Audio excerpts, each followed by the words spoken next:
2024 चुनाव के दूसरे चरण का मतदान संपन्न हो गया है। अब तीसरे चरण की तैयारी में तमाम दल लगे हुए हैं। वहीं तेजस्वी यादव ने कह दिया है बीजेपी को कि जो 400 पार का ये नारा बोल रहे थे, अब ये लोग भूल गए हैं। वो ये लोग डिप्रेशन में, यानी बीजेपी के लोग नेता हैं, डिप्रेशन में चले गए हैं।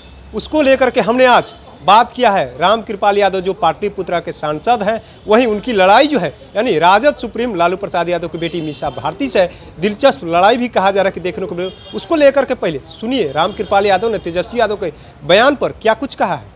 अरे मोदी जी थोड़े 400 पार तो जनता कर रही है ना, देश की आवाम कर रही है, हर घर से यही आवाज़। इस बार 400 पार, मोदी एक बार, मोदी के फिर एक बार सरकार। तो ये लोग हताशा में हैं। दो चरण का जो चुनाव हुआ है ना, तो फीडबैक तो मिल जाता है सबको। बुरी तरह से हार गए हैं, इसलिए अनाप शनाप बयान दे करके अपनी जनता को, जो वर्कर उसको खुश कर रहे हैं। तो आप लोगों को कह रहे हैं कि बीजेपी के लोग जो है 2 चरणों के बाद डिप्रेशन में आ गए हैं। वो तो डिप्रेशन में कौन क्या है वो तो दिख रहा है। डिप्रेशन हम कॉन्फिडेंस के साथ हैं, हमारी पार्टी, हमारा नेतृत्व, चूँकि हमने काम किया है, जनता को आशीर्वाद मुझे लगातार मिल रहा है। वो लोग डिप्रेशन में हैं कि इस बार कहाँ हम रहेंगे, चूँकि सुपड़ा साफ हो जाएगा, 400 पार हो जाएगा, 40 बिहार से पार हो जाएगा। एक तरफ अगर देखा जाए तो तेजस्वी यादव क्रिकेट खेलते हुए नजर आ रहे हैं, टेंशन में तो नहीं लग रहे हैं वो? तो क्या करेंगे, अब क्रिकेट है ना खेलेंगे भाई।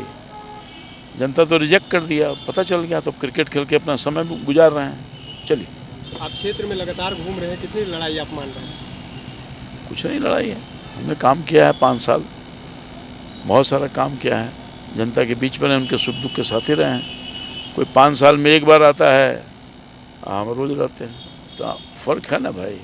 5 को उपलब्धि नहीं बता पाएगा जो हमारे खिलाफ लड़ रहा है। उनकी सरकार भी रही है, लगातार पद पे भी रहे हैं। 5 तो उपलब्धि पूछिए, कौन सा 5 को उपलब्धि किया भाई। 5 को सवाल भी किया है पाटलिपुत्रा की जनता के हक के लिए। जब मान ली विपक्ष में हैं आप, तो सवाल करिएगा ना भाई, ये बनवा दीजिए, वो बनवा दीजिए, आवाज़ उठाइएगा ना।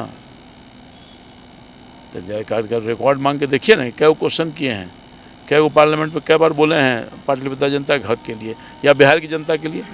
तो आपने सुना किस तरीके से तेजस्वी यादव के बयान पर रामकृपाल यादव ने पलटवार करते हुए साफ साफ कह दिया कि ये लोग डिप्रेशन में, हम लोग तो जीत ही रहे हैं। साथ ही 400 पार के नारे को लेकर उन्होंने कहा दिया है कि जनता 400 पार का नारा लगा रही है और हम लोग 400 पार करने जा रहे हैं। वहीं यानी पाटलिपुत्र को चुनाव को लेकर उन्होंने साफ साफ कह दिया कि आखिर में इन्होंने 5 साल तक, यानी मीसा भारती की तरफ इशारे में उन्होंने कह दिया है कि 5 साल राज्यसभा का वहाँ सांसद थी, उन्होंने कितने सवाल उठाए हैं, क्षेत्र के लिए काम किया क्या है, एक काम को भी तो गिना देना चाहिए। उन्होंने ये भी कहा है कि हमने काम किया है, काम के आधार पर जनता हमको सदन में भेजती है और आगे भी भेजती रहेगी। वहीं तेजस्वी यादव को क्रिकेट खेलने को लेकर उन्होंने कह दिया, साफ साफ कह दिया, क्रिकेट नहीं खेलेंगे तो क्या खेलेंगे।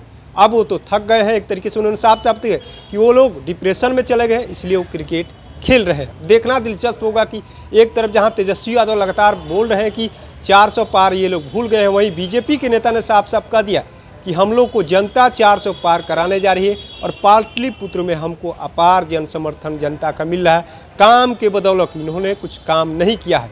तो ऐसे तमाम अपडेट से जुड़े रहने के लिए इनसाइडर लाइव देखते रहें।